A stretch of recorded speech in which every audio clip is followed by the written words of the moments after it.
Mianatra eo a-tongotry Jesosy isan'andro.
Falomerabantsika tsirairay avindray tonga eto amin'ny lesona ho an'ny lehibe sika amin'ity talata fa 7 volana janoary ity.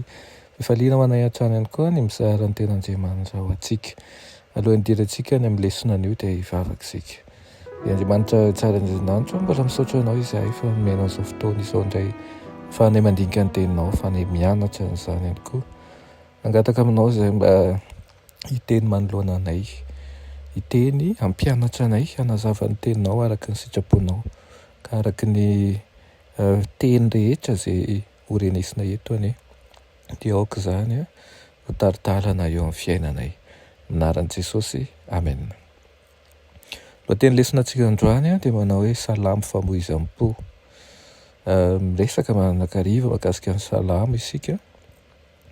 Raha ny Salamo famoizam-po dia tsy vitany hoe mamela ny mivavaka ilazan-kahalalana ny vavaka ataony ny mivavaka amin'ny Salamo. Ny Salamo dia manara-maso ny traikefany araka ny fitsipik'Andriamanitra ary manao an'izany ho azo zakaina amin'ny fampidirana fanantenana sy fanomezan-toky ny fanatrihan'Andriamanitra. Asaiko ianao hamaky ny Salamo 2:20. Inona no azonao lazaina mahakasika ny Salamo io izay tsara kokoa milasika ny fahatokinan'Andriamanitra ao anatin'ny fijaliana izy io.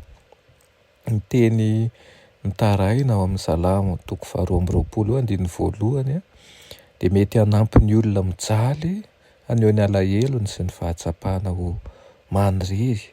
Ilay manao hoe Andriamanitra ô, nahoana no dia mahafoy ahy ianao, nahoana no lavitry ny famonjena ahy ianao sy ny teny fitarainako. Ireo teny ireo mazava ho azy dia nanjary nalaza teo amin'ny kristianina satria tena mitovy amin'izay nolazain'i Jesosy mihitsy fony teo amin'ny hazo fijaliana izay mampiseho amintsika ny mahazava-dehibe ny zavatra niainan'i Kristy ny Salamo. Kanefa na dia ao anatin'ny fahoriana sy ny fitsapana aza dia voalaza ihany koa nefa reteny reto manao hoe hitory ny anaranao amin'ny rahalahako aho eo amin'ny fiangonana no hiderako anao. Raha lazaina amin'ny teny hafa na dia mety tsy hifanaraka amin'ny zavatsarotra atrehan'ny mpanoratra ankehitriny aza ireo fihetseham-po ireo dia mbola naneho ny finoanan'Andriamanitra ihany ny mpanao Salamo ary nanambara fa na inona dia mbola hideran'Andriamanitra ihany izy. Ny tiana ho lazaina dia amin'ny alalan'ny fanomezana antsika teny hivavahana. Ny Salamo dia mampianatra antsika hibanjina ny toe-javatra misy antsika ankehitriny ary amin'ny finoana hahita amin'ny fotoana hamerenana ny fiainantsika amin'ny alalan'ny fahasoavan'Andriamanitra. Ny vavaky ny Salamo ary dia mitondra ny mpivavaka amin'ny faravodilanitra ara-panahy vaovao. Ny Salamo dia mamela ny mpivavaka haneho ny fihetseham-pony sy ny fahatakarany. Nefa tsy tavela amin'izay misy ankehitriny akory izy ireo. Ny mpivavaka dia voatarika andaony vesatra ny fanaintainana. Ny mpivavaka dia voatarika ihany koa andaony fahadisobana tenany na ny fahatezerany ihany koa ary ny famoizam-po eo anatrehan'Andriamanitra sy ny atoky azy n'inon'inona toe-javatra iainany. Ny fihetsehana miainga avy amin'ny fitomanina makany amin'ny fiderana hita amin'ny Salamo maro dia maneho ny fiovan'ny fanahy izay inoan'ny mpino rehetra mandray ny fahasoavan'Andriamanitra sy ny fampiononana amin'ny vavaka. Dia tahaka izany ihany koa ny riko aminao, mba azo hery tahaka an'ireo mpanao salamo ireo anie tsika na dia ao anatin'ny fangirifiriana sy ny alahelo sy ny tomany aza. Ny fanahy ny fahamarinana anie izay tsy azon'izao tontolo izao raisina dia inona ampitraka anao hitraka hijeren'i Jesosy fa izy ny tompony finoantsika sy ny herintsika rehetra. Ny vavaksika raha ny malala tsara indrindra eo mbola misaotra anao ny amin'izany teninao izany.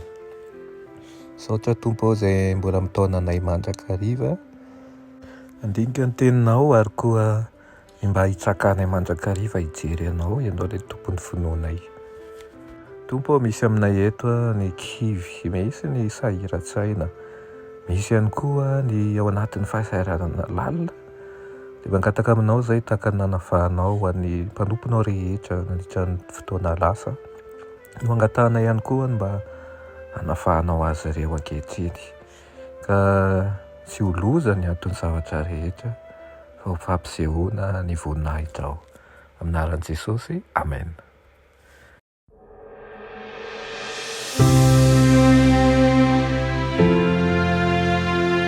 Mianatra eo an-tongotry Jesosy isan'andro.